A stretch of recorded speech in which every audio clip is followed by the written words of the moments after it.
L-adique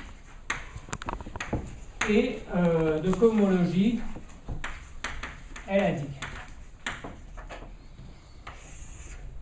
Alors, donc on considère toujours X un schéma noethérien.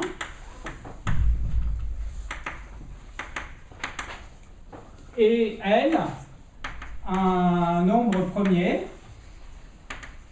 Un peu plus loin, on sera amené à demander que L soit inversible sur le schéma qu'on considère.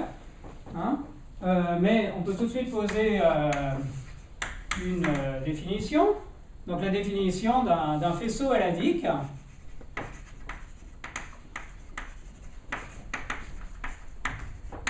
Alors un faisceau L-adique sur notre schéma X, c'est un système projectif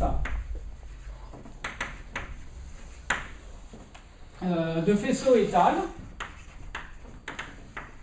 Donc faisceau étal, ça veut dire que ce sont des objets du topos étal.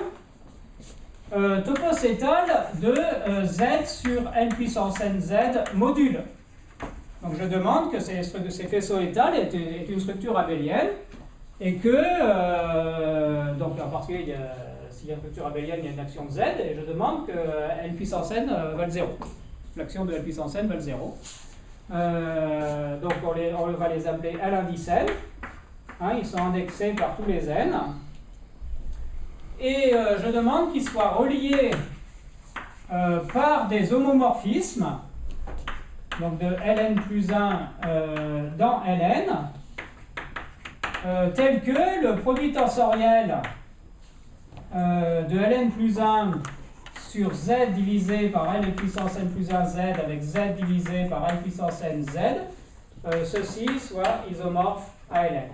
Alors, cette définition peut paraître un peu bizarre, mais elle est justifiée par différentes choses. Alors d'abord, évidemment, pourquoi est-ce qu'on prend des faisceaux abéliens? Pourquoi est-ce qu'on prend des faisceaux sur lesquels il y a une loi de groupe? Pourquoi est-ce qu'on prend des objets en groupe commutatif, dans le topos? Le topos étal, ben c'est pour pouvoir faire de la cohomologie. Hein, parce que pour pouvoir définir des complexes, ensuite prendre des faisceaux de cohomologie, on a besoin d'une structure additive. Hein, donc ça, c'est la première chose. Deuxième chose, pourquoi est-ce qu'ici on prend des coefficients de torsion?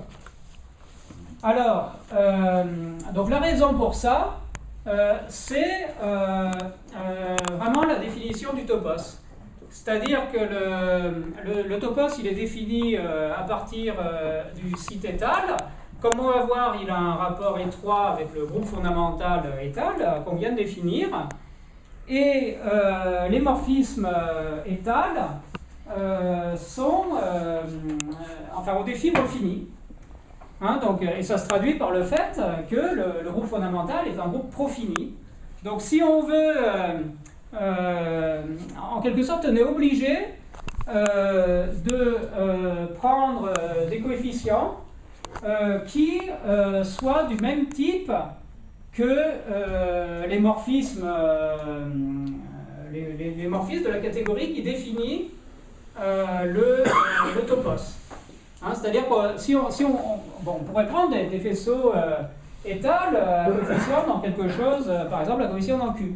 Mais ça ne donnerait pas de théorie intéressante, hein, parce que ici, les morphismes qui interviennent dans la théorie sont des morphismes finis. Hein, donc on a besoin de prendre des coefficients finis, et comme on les veut aussi abéliens, nécessairement on doit prendre des choses de cette forme-là. Et puis la dernière question, c'est pourquoi ne pas se contenter de coefficients de torsion? Pourquoi prendre un tel système projectif? Eh bien, c'est parce qu'à la fin, je l'ai dit, on veut quelque chose de caractéristique 0. Hein, donc voilà les raisons pour faire ces choses-là.